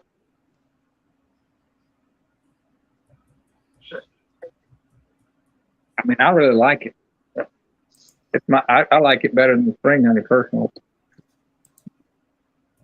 Yeah, I did too. I had a change of heart on that because we had went off, the spring honey, and you got your blackberries and your privets and your tallow and all that type thing, and it's good and sweet. Don't get me wrong, but that goldenrod seemed to have just a little bit more of a, I guess, a kick and flavor to it to me. Mm-hmm. It seems a little citrusy to me. Yes, sir. Really? Yeah. Kind of around here it does, but it tastes fairly good. But it's got a little bit of a aftertaste. Yeah, it kind of hangs with you a little bit. And I don't know. In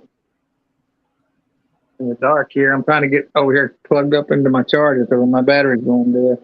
But it definitely wasn't citrusy to me, but it was dark and rich, almost molasses like. I used to pull a couple frames a year if I had one that had a bunch in it. I had a customer that I sold her a jar of blend. It was half goldenrod and half spring honey, summer honey. And she loved that. So about every 2 or 3 weeks, she was buying a quart from me, the blend. She said, I want that blend. But she retired and moved now, so I don't have to do that anymore. But she did. She loved it. I had thought about trying to blend it and seeing if it would sell that way. Well, we sent Lee home with a little piece of blend, but down the road, Mr. Woods, we mentioned from time to time in our little videos. The only time he fools with his boxes whenever we come down there to help him out with him type thing. But man, you talk about some of the best producing colonies as far as honey and strength and no critters. And I mean, he ain't doing nothing to his boxes. We get out and bust our tails to try to keep the critters out and make sure, everything's good. And old Lance is stacking box after box after box, but no problems at all.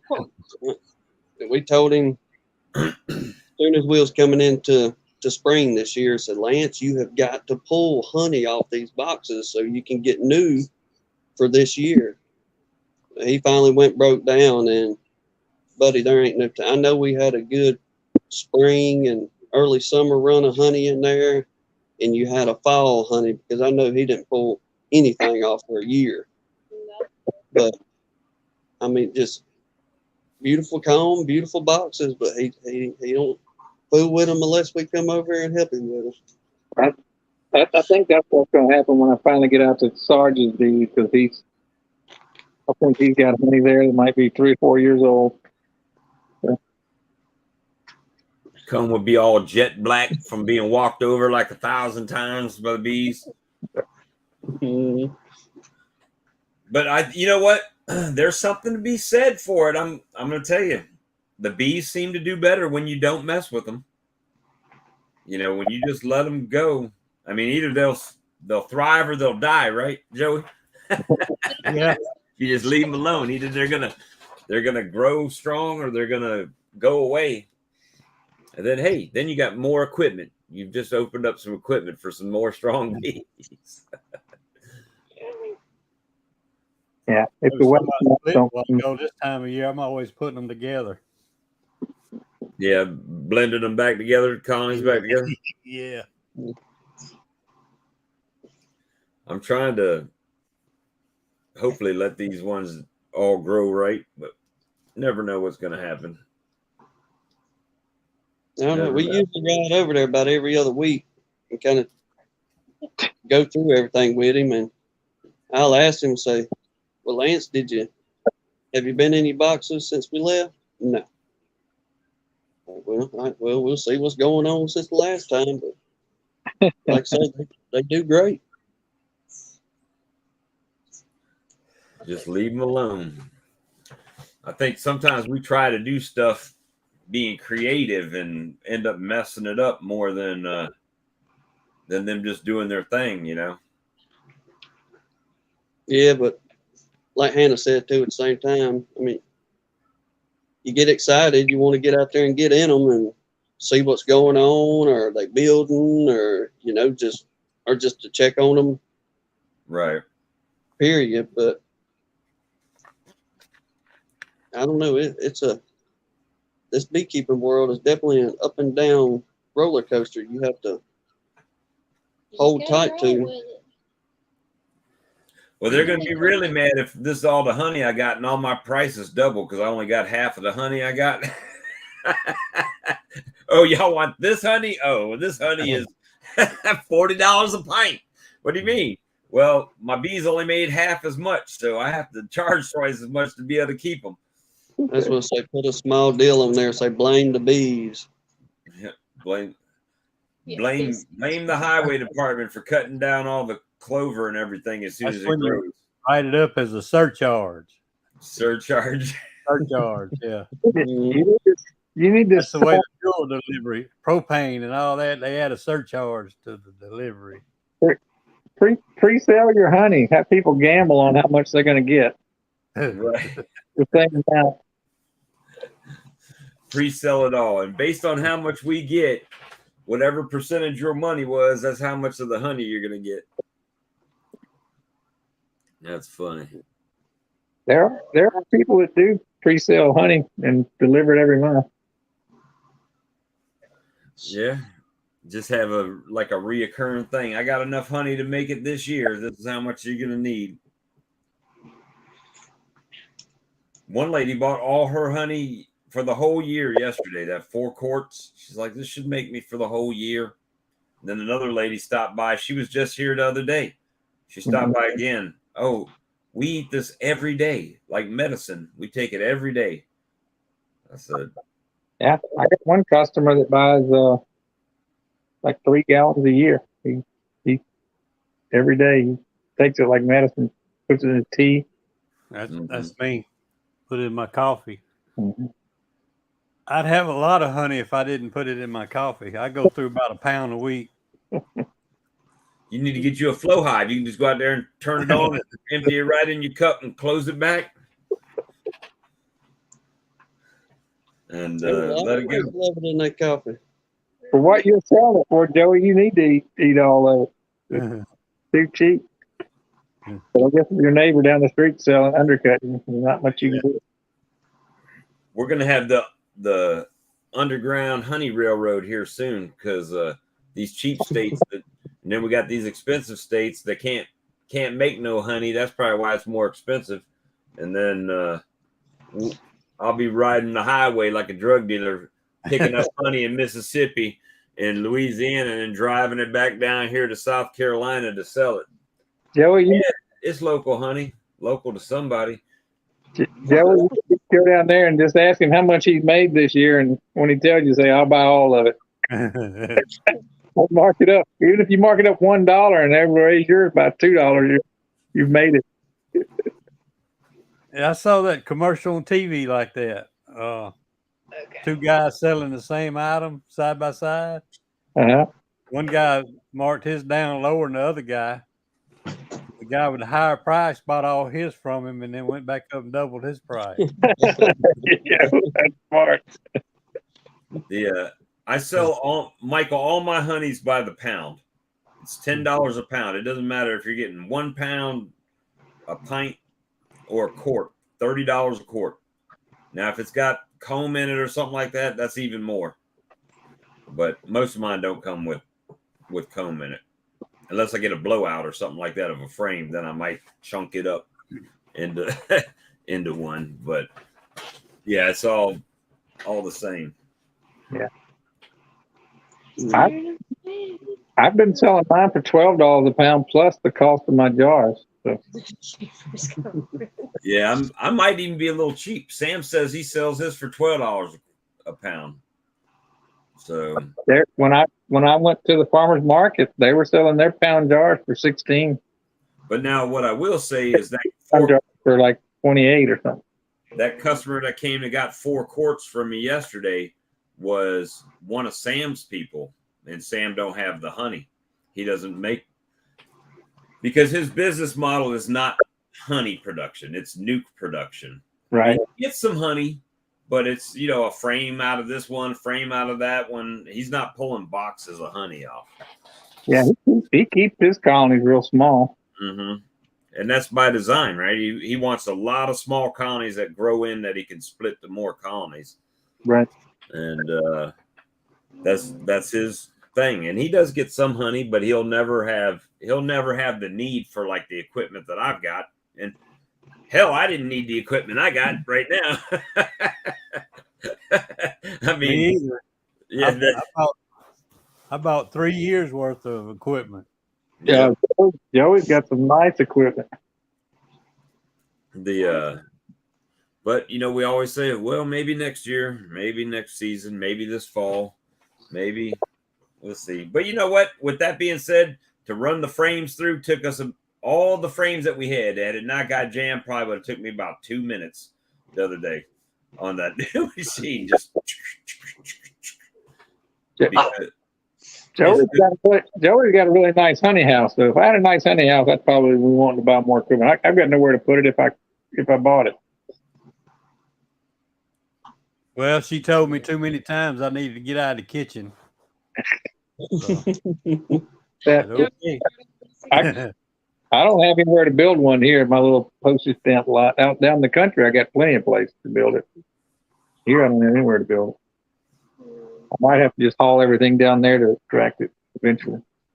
Then you'll get that mini line that's got everything: the extruder, the clarifier, the automatic capper, deboxer, 40 frame extractor. What's the brand of your uncapping machine, Bob? Lyson. All my gear is Lyson, yeah. And that's called a sideliner? That is called, I call it the semi-automatic, but I think they call it the manual steam uncapper. So one thing I didn't notice in your video, you're standing there cranking it. You still got to have somebody pulling those frames forward, right? They don't gravity feed. No, it'll push them forward. Oh, will it? Okay. Yeah. Yeah.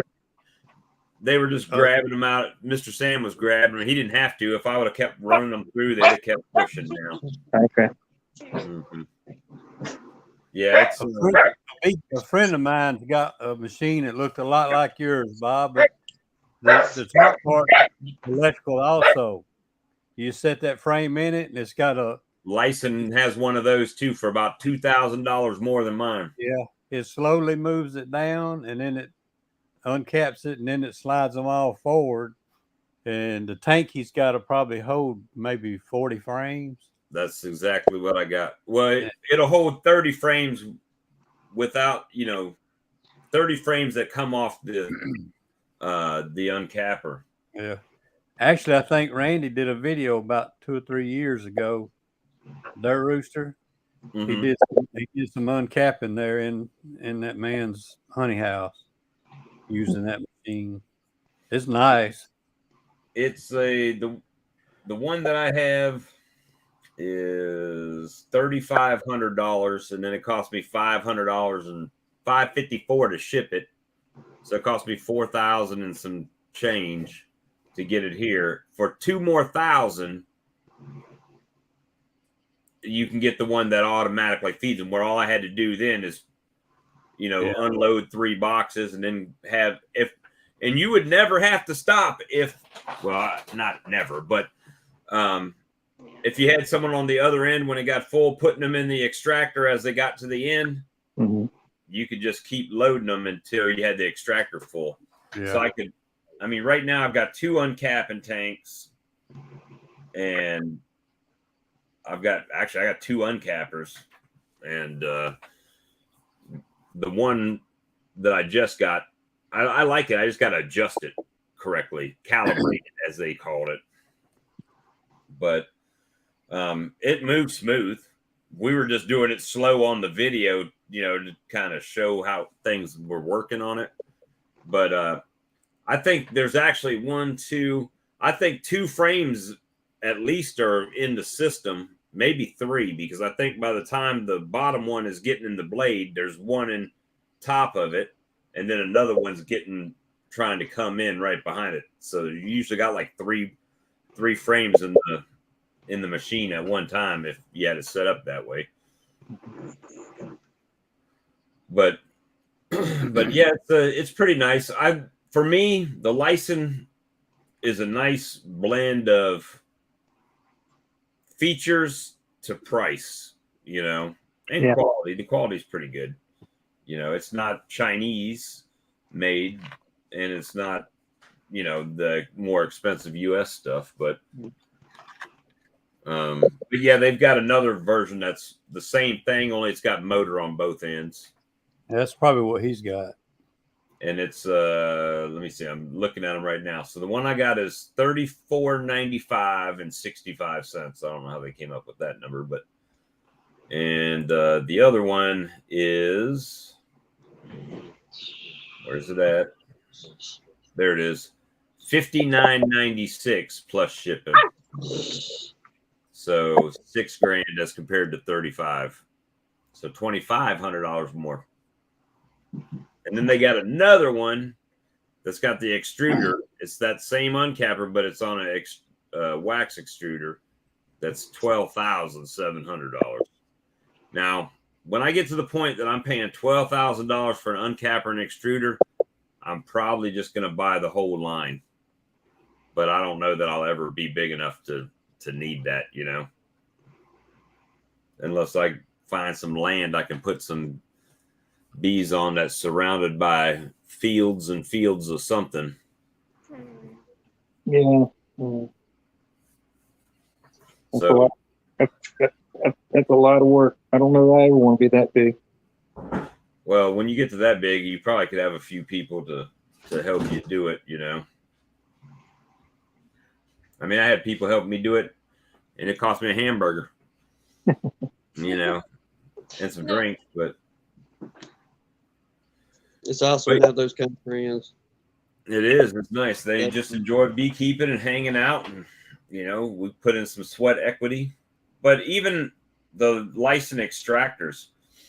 Okay, so prime example, Mr. Ed's video. That Maxant extractor was $1,000, and it did it was a 3-frame tangential.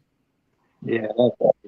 For $1,280 for $300 more, you can get a 20 frame license extractor.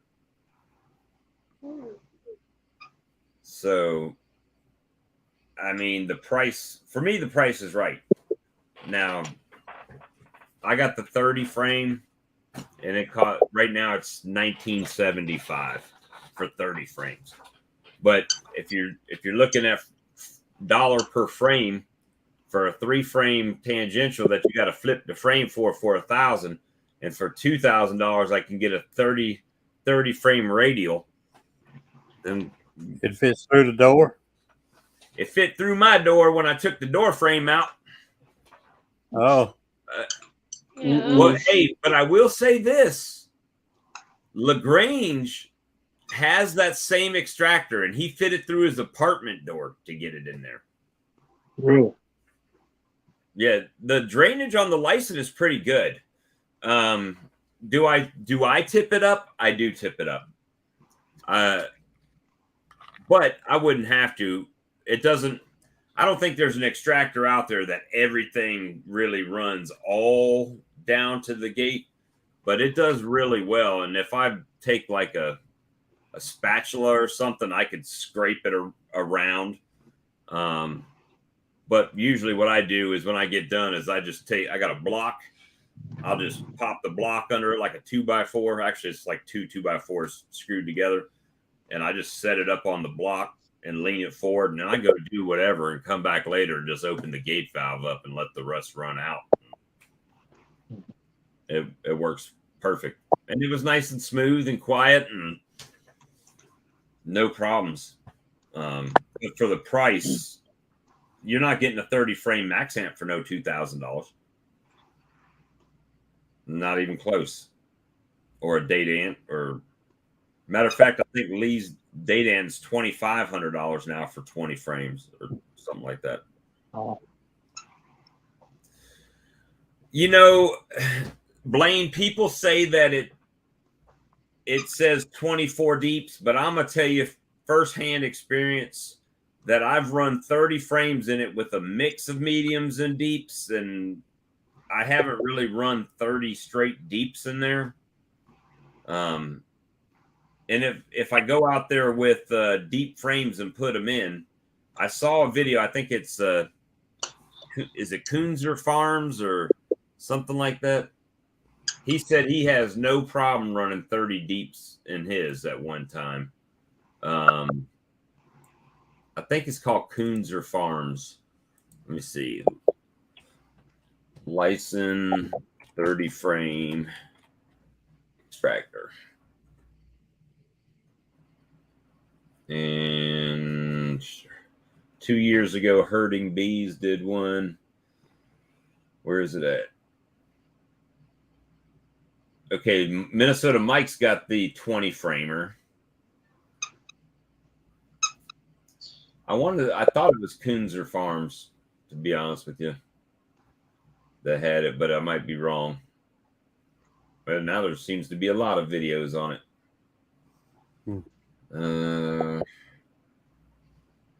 There's only a couple things that I don't really care for about it, and mainly it's the where the controller is compared to the gate on it. But people make good points. That's designed to be drained into a clarifier, right? So you'd have the clarifier in between your uncapping tank and your extractor. That's why it's offset. Oh, yeah, that is Herding Bees with Randy and Mike. That's who it is. They had it. And he was going through how the different frames are different widths. And he said he didn't have any problem getting 30 deeps in it. And the motor's strong enough, so shouldn't be any problem. Well, yo, we're running on 9 o'clock. And I No, know if I keep on, we're going to keep going. But it's back to the grindstone tomorrow. Ain't no sleeping in the morning. yeah, I'm back to work tomorrow too. Yes, sir. But, man, thank y'all, everybody, for coming in on our first little run. And especially y'all coming in and onto the chat with us and helping us get through this without too much of a train wreck. Yeah. We right now we're looking to do these Sunday evening chats the second Sunday and the fourth Sunday of each month right now, and maybe if everything works out good, we keep getting a good response, we may take it into every Sunday evening chat. But right now we just want to kind of test the waters and do it twice a month right now. But so far, I mean, we've had we got 38 in here. Crazy response to it. Yes, thank y'all, everybody. That's been cool. Oh, Everybody hadn't hit your like button though. Yeah. if you want to see that extractor review, Joey, it's on Herding Bees with Rusty and Mike. It's called License 30 Frame Extractor Review. That's all it is. And they run it out, but it's he goes through everything about it. That's the exact extractor that I have. So, and I like the motors on the bottom, so you can flip the whole top up and set your drink on there. I mean, whatever. It's flat. It's flat top, so it's a nice piece of equipment. So Appreciate you, Dennis. But well, all right, gentlemen, y'all have a blessed weekend. Lord willing, we'll see y'all Tuesday night on Bob and Lee's. Whose channel is it going to be on Tuesday? Lee's this week. It was on mine last week. All righty. So Yeah. Well, y'all take it easy. God bless you, Lord willing. We'll see y'all on the next one. All right. all right, Good good night, night. All right. Good night, everybody. All right. I'm going to bed. Miss you. I'm tired of that. Bedtime. Mm.